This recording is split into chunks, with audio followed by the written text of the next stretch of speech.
కానీ మనం అంతా ప్రైవసీ కోరుకుంటాం. ఇదే ప్రైవసీ ఏమవుతుందో యువతరం గమనించండి. రేపు మీరు ప్రేమించి చేసుకున్న పెళ్ళిళ్ళలో కూడా ఇదే ప్రైవసీ సంసారాన్ని నాశనం చేస్తుంది. పెళ్ళయ్యాక కూడా ఇదే ప్రైవసీ. భార్య ఫోన్ భర్త చూడడానికి వీల్లేదు, భర్త ఫోన్ భార్య చూడడానికి వీల్లేదు. మరి ఇంకెందుకండి భార్యాభర్తల అనుబంధం? చూడడానికి వీల్లేదు నువ్వు అంటున్నావు అంటే సంథింగ్ సంథింగ్ సంథింగ్. లేకపోతే ఎందుకంటున్నావు అక్కడ ఏమి ఇబ్బంది లేనప్పుడు ఆ ఫోన్ అక్కడ బారేయచ్చుగా. హాల్లో ఎవరైనా వస్తే నాన్నగారు ఫోన్ అని పట్టుకొచ్చి ఇస్తారు కదా, నష్టమేముంది? ఇవ్వడానికి ఒప్పుకోవట్లే, నా ఫోన్ అవ్వడం ముట్టుకోవద్దని అంటున్నాము అంటే ఒకటి చిన్నపిల్లలు ఉంటే అనొచ్చు, ఏదైనా పాడవుతుందన్న ఉద్దేశంలో. లేదా భార్యను కూడా ఫోన్ ముట్టుకోవద్దు అంటున్నామంటే తేడా ఉందన్నమాట అక్కడ ఖచ్చితంగా. ముట్టుకుంటే నష్టమేంటి? యాప్లనే డౌన్లోడ్ చేసుకుని చూడమని మనకే ఏముంది ఇక్కడ? ఏమీ లేనివాడు భయపడ్డండి, ఏదో ఉన్నవాడే భయపడతాడు, ఆడైనా మోగైనా. దానికి ముఖ్యమైనది మనోనిగ్రహమే, వేరే లేదండి ఏది దారి. డబ్బు పెరగడం అంటే జబ్బు పెరగడమే, గుర్తుపెట్టుకోండి దయచేసి. వెళ్ళిపోవాల్సింది ఎక్కడో అక్కడికి. పెరిగిందంటే పిల్లలు చెడిపోతారు ఖచ్చితంగా. ఎవరికి ఇస్తాం ఇక్కడ? మనకు అలా కాదండి, మా వాడికింత ప్యాకేజీ, మా కోళ్ళకింత లీకేజీ. ఏంటి గొడవలు ఇవన్నీ? ప్యాకేజీ లెక్క నీకు? అసలు పెళ్లి సంబంధం అంటే ప్యాకేజీ, చివరికి పెళ్లి కూడా ప్యాకేజీయే.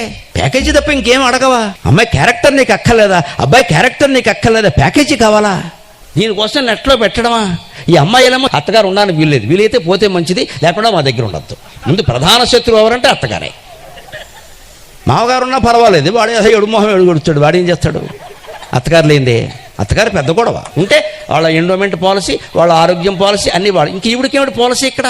వాళ్ళ ఆరోగ్యాలు వాళ్ళు చూసుకుని, వాళ్ళ ఖర్చులు వాళ్ళు పెట్టుకుని, అత్తగారు మొత్తం చచ్చిపోయిన తర్వాత నువ్వు కాపురం చేస్తావు. రేపు నీ కొడుకు పడ్డా తల్లి, ఇప్పుడు నీ కోడని నేను ఇలాగే కంటేస్తే ఇదేమి వివాహాలు? ఇది మరి విడాకులు కాకపోతే ఏమవుతాయండి? ప్యాకేజీ గురించి ఆలోచించారు మీరు, వాళ్ళు ప్యాకేజీలుగానే ఉన్నారు ఇక్కడ. ఇవాళ ఖచ్చితంగా ఇదివరకు ఇల్లాలు అంటే వంట చేసి తీరాలి, కట్టుకున్నాక కాచిపోయాక తప్పుతుందా అని సామెత ఉండేది. ఇవాళ కోళ్ళు వచ్చిన తర్వాత వంట చేస్తామంటే ఐ డోంట్ నో అంటోంది. ఇవాళ ఒకటి చేసుకోవలసిందే, అదే ధర్మం మారిపోయింది. లేకపోతే నోరు మూసి కూర్చో. పైగా గట్టిగా చేయమన్నాం అనుక వంట చేయడానికా నేను చేసుకున్నది, మరి ఎందుకు చేసుకున్నారో తెలియదు ఇక్కడ. అంచేత ధర్మం మారిందమ్మా, వాళ్ళు అనడానికి లేదు. ఇవాళ మీరు చదువుకున్నారు, ఇద్దరు ఉద్యోగాలు చేస్తున్నారు, ఇద్దరు 1 లక్ష సంపాదిస్తున్నారు. అవి వంట చేయమంటే వంట మనిషిని పెట్టుకుంటున్నారు. హైదరాబాద్లో వంటలు ఎప్పుడు ఆగిపోయి స్విగ్గీ జొమాటో. పైగా ఎవరి గదిలో వారు కూర్చుని తిన్నారు. దీనికి ఇది కాపురం ఎందుకో తెలియదు ఇక్కడ. అందుకే కాపురాలు ఎలా ఉన్నాయో చూస్తున్నాం ఇక్కడ. ఏడాది కాగానే విడాకులే. మారిన పరిస్థితుల్లో ఎలా ఉండాలి అంటే స్త్రీల హక్కుల్ని గౌరవించవలసిందే, స్త్రీల స్వేచ్ఛని గౌరవించవలసిందే, స్త్రీలకి స్త్రీలే కొన్ని నిర్బంధాలు నియంత్రాలు పెట్టుకోవలసిందే, లేకపోతే సంసారాలు పాడైపోతాయి. గౌరవించాలి అందరి హక్కులు. పురుషులకు ఉన్నట్టే స్త్రీలకు ఉంటాయి. ఎవరికున్నా చెడిపోకుండా ఉండడానికే కదా.